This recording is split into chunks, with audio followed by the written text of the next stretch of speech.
Shalom bien-aimés dans le Seigneur, grande est notre joie de nous retrouver au pied du Grand Roi pour notre méditation quotidienne. Nous sommes le lundi 5 mai 2025 et nous rendons grâce au Seigneur pour une année de plus qui nous ajoute. Et nous vous saluons au nom de notre Seigneur et Sauveur Jésus-Christ.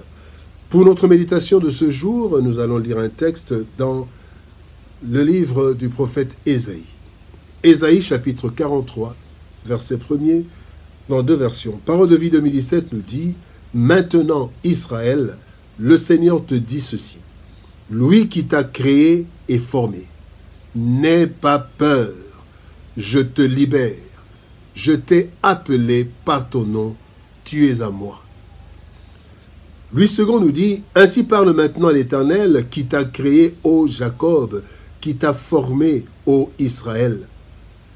Ne crains rien, car je te rachète. Je t'appelle par ton nom, tu es à moi. N'aie pas peur. N'aie pas peur, tel est le thème de notre méditation de ce lundi 5 mai 2025. Bien-aimés dans le Seigneur, nous vivons tous avec une certaine peur, selon les temps, les circonstances ou les lieux où nous nous retrouvons. Certains surmontent cette peur et d'autres succombent ou posent des actes de détresse qui les détruisent davantage.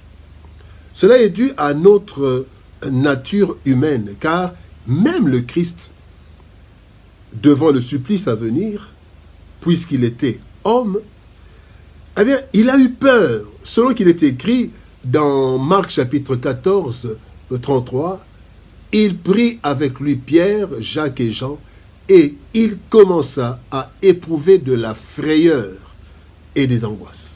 Bien-aimés, plusieurs passages de la Bible, dans l'Ancien comme dans le Nouveau Testament, nous exhortent à ne pas avoir peur. Cela parce que Dieu est conscient des réalités de notre nature ainsi que celles de notre environnement. Dans le passage du jour, le Seigneur nous appelle encore à ne rien craindre, à ne pas avoir peur, tant que nous lui appartenons. Voyons, bien-aimés, quelles sont les leçons, voyons quelques leçons que nous tirons de notre texte du jour. Première leçon, d'où vient notre peur? Matthieu chapitre 14, verset 30, la Bible dit « Mais voyant que le vent était fort, Pierre eut peur, et comme il commençait à enfoncer, il s'écria « Seigneur, sauve-moi ». La peur est un fait naturel et humain. Devant certaines circonstances, il y a une peur qui naît en nous. Cette peur est généralement due à différents facteurs comme l'inconnu, la peur de l'inconnu. Nous n'avons jamais vécu notre vie avant. C'est ainsi que les inconnus du futur nous font peur, avec des questions comme « Qu'est-ce qui va se passer? Vais-je réussir? Serai-je guéri ?» L'inconnu. Le deuxième facteur qui apporte la peur, c'est l'adversité. Nous avons des adversaires, des ennemis, des gens qui nous veulent du mal, ouvertement ou en cachette. Et Dieu dit dans 1 Pierre chapitre 5, verset 8, « Votre adversaire, le diable, rôde comme un lion rugissant, cherchant qui il dévorera. » Nous avons peur des adversaires. Il y en a qui ont peur des sorciers, ils ont peur de telle chose. Mais il y a aussi un autre facteur qui nous apporte la peur, ce sont nos faiblesses. Nous sommes conscients de nos faiblesses et cela nous fait peur devant les réalités de la vie. Christ le dit dans Matthieu chapitre 26, verset 41, « La chair est faible. » Et quand nous sommes conscients de la faiblesse, de notre faiblesse, nous voyons les circonstances, nous voyons les obstacles et les défis et nous avons peur. Deuxième leçon, sur qui compter? Jérémie chapitre 17, verset 7 nous dit « Mais celui qui met sa confiance en moi et qui s'appuie sur moi, moi le Seigneur, je le bénis. » Devant la peur, bien-aimés, certains prennent la mauvaise ou l'insuffisante option de se tourner vers les autres que nous jugeons capables de nous aider, alors que la Bible nous dit « Maudit soit l'homme qui se confie en l'homme ». Jérémie chapitre 17, verset 5. Nous ne pouvons nous confier totalement qu'en Dieu à cause de trois faits principaux. À cause d'abord de sa responsabilité. Le texte que nous venons de lire, le texte du jour nous dit « Lui qui t'a créé, je t'ai créé et formé. » Et donc, il a cette responsabilité de nous sécuriser, de nous donner ce dont nous avons besoin, le minimum, parce que c'est lui qui nous a formés, c'est lui qui nous a créés. Deuxième fait, c'est son amour. Ce qui fait que, bien-aimés, nous puissions recourir au Seigneur, c'est son amour. Dieu nous dit qu'il nous aime d'un amour éternel. Cet amour vient à notre secours dans Ésaïe chapitre 54, verset 8. La Bible dit, « Pendant un temps, je t'avais dérobé ma face, mais avec un amour éternel, je te fais miséricorde. » Vous pouvez lire aussi dans Jérémie chapitre 31, verset 3. Bien-aimés, le troisième élément qui nous pousse à nous confier totalement à Dieu, même en temps de peur, c'est sa capacité. Il est capable, le Dieu capable. Bien-aimé, dans Jean chapitre 10, verset 29, la Bible dit, « Mon Père qui me les a donnés est plus grand que tous, et personne ne peut les ravir de la main de mon Père. » Bien-aimé, voilà en qui nous pouvons nous confier. Nous pouvons compter sur qui? Le troisième point, bien aimé, la troisième leçon, parlons de la garantie divine. Jérémie chapitre 1er 19 nous dit, « Ils te feront la guerre, mais ils ne te vaincront pas. » Pourquoi? « Car je suis avec toi pour te délivrer, dit l'Éternel. » Dieu qui ne change pas nous assure une sécurité extrême. Dieu nous donne une garantie en 3 dimensions. Comment est-ce que nous pouvons être garantis de l'assistance de Dieu, même dans la peur? D'abord, c'est notre identité.